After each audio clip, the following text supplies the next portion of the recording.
10 years ago, a 16-year-old called Megan died after drinking a litre and a half of cider at a New Year's Eve party. Her mum, Joanne Good, has spent much of the last decade campaigning around alcohol and maintains that if cheap, strong alcohol wasn't so readily available, her daughter might still be here. She'd like to see minimum unit pricing in England as it has been introduced in Scotland. Joanne, thanks very much for coming on. I mean, before we get on to minimum unit pricing, perhaps you'd just like to tell us about Megan and the fate that befell her. Yeah, hi, Adrian. So Megan, she was just like one of a kind, really. Not your average 16-year-old. She would do things, not like other teenagers of her age. She was fiercely protective of our family and our friends. Lovable. She loved school. She was just very fiercely independent, and she just protective over everybody really that she loved. Mm-hmm. And was drinking part of her social life? I mean, we shouldn't drink till we're 18, and I, for one, sort of was. It's less and less for that age group, but it is still a rite of passage for a lot of teenagers. Yeah, so I think it goes from what you were brought up, generational. So how you were brought up is really how you bring your children up.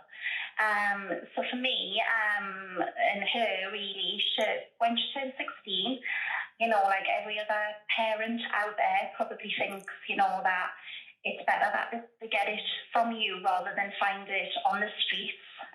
So you can limit what they're drinking, and you can buy the lower strength alcohol. So that was how I was brought up, and that's how she was brought up. She didn't drink until she turned 16, and she had been to a couple of house parties before. She wasn't a big drinker by any means at all, so she could take it or leave it. She wasn't really massively interested in it. So yeah, obviously, we shouldn't. There's no safe limit for any child out there under the age of 18. Yeah, but I didn't know that at the time. No, of course not. I suppose. I mean, perversely, it might not have been so catastrophic if she was a habitually heavy drinker, because then a tolerance would be higher.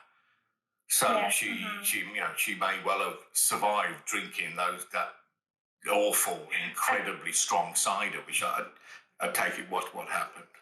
Yeah, so I totally see what you're saying there. I think for me as a parent, and also obviously trying to get my head around, how she actually passed away, is that she came in and she wasn't intoxicated. She could text message on her phone, to her friends saying Happy New Year. She was having a conversation with me. She climbed the stairs to bed herself. She was walking. And I think for me, if she had been intoxicated to the point where maybe I couldn't got it, she couldn't get it off the floor or whatever, I would have phoned an ambulance, because I'm not a stupid person. And that's not, what she drank at that New Year's Eve party wasn't something that I would have condoned and said that was okay to drink. So because it was higher strength, that's not something that I would have said that was okay. It was just because it was there. Yeah. So what happened? Were there any warning signs that, before the worst happened overnight? Yeah, so she was sick. So she had vomited. She had stopped drinking quite earlier on and started drinking water. She hadn't had anything to eat because she was excited to go to this party. So we were busy making sandwiches and stuff in the kitchen to go to a family members over the road. We didn't really want her to go, I asked her not to go, but she was so excited to go, and it wasn't the first time she had been out as well, so it wasn't like I was worried sick to that point, if it being our first time. I think we just didn't want her to go because it was a New Year's Eve thing and we always spent it together as a family, and it was the first time that she had actually been out. Yeah, so she went to a friend's party who she had grew up with, for years, and there was no issues around that. She was meant to stay out that night at a friend's house, but she arrived home in a taxi at about 10 to 12, just before midnight. I came over the road and she was being sick in the toilet, so I held her hair back and rubbed her back and made sure she was okay. And then she stood up, had a drink of water, had a chat with me about a boy that she was having trouble with that evening. Just nothing bad, like no bad trouble, just normal boy stuff. And that she was messaging Happy New Year to friends and family on the phone, because by this time it was just after midnight. And then we chatted, she sat down for a bit, and then I said, Harry, I'll take you up to bed. So she climbed the stairs to bed, and she got into bed, she was fine, and then I sat with her for a while just to make sure that she wasn't going to be sick again. And I noticed that she was rolling onto her back more, like she was asleep, but she was trying to roll onto her back. So I put her into the recovery position and I put cushions around her back. And I don't know why, but the Carol Jackson storyline from EastEnders popped into my head. When she loses her son on the sofa through alcohol. And that popped into my head, and I don't know why, because she wasn't intoxicated. So that's why I put her into the recovery position. And then when she was settled, I went to bed myself, and then the next day, it was a late rise. It was about 10 o'clock-ish. My daughter was the first one in to see Megan, so my youngest daughter, my second youngest, she was turning 7 the next day. It was her birthday, and she came down. She thought, because our bedroom was downstairs, and she thought it was her birthday on New Year's Day. So she was singing happy birthday to herself, and then she jumped into bed for a cuddle with us, and then she said, Mummy, Megan's been sick a little bit. So I got up and I took her some water, not expecting, just thinking, she might be a little bit rushed and I have a headache because she had been drinking. And then took the water up, and I didn't notice straight away because she was still in the same position as I'd left her in. I thought she was asleep. So I started trying to wake her, but she was a heavy sleeper in it anyway. And then I touched her arm, and as soon as I touched her arm, I knew that something was wrong. So that's when really the nightmare began. Yeah. Mm-hmm. And what was the cause of death given as? So Megan had pulmonary aspirated in her sleep, which is where the stomach contents go into the lungs, little capillaries in the lungs, and stop you from breathing. It could have happened when she was being sick, so when she was still, she might have inhaled some of it and it went into her lungs. And then when she went to sleep, your body shuts down a little bit, but then also with the alcohol, it's lowered it more, so she hasn't been able to cough it up. So it's almost like if you take a drink and you say it goes down the wrong way, and you cough it up, it's a bit like that. Yeah. So, you've dedicated the last 10 years since you lost poor Megan to trying to change things.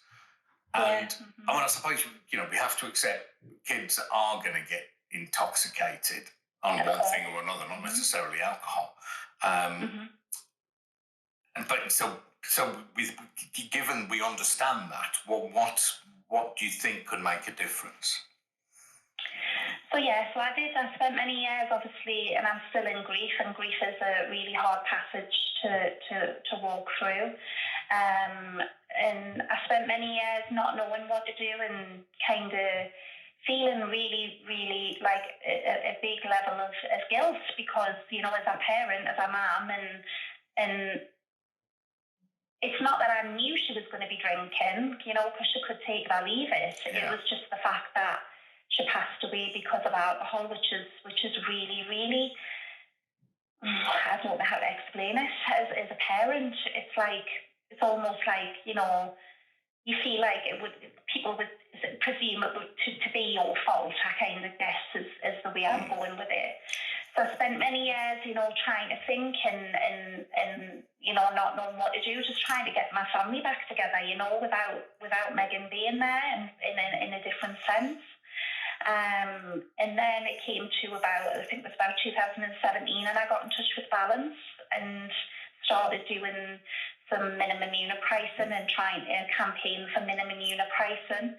And then, I always said, but the first year I met Balance, I was like, more education needs to be done for the young people, so they need to be aware of what can go wrong.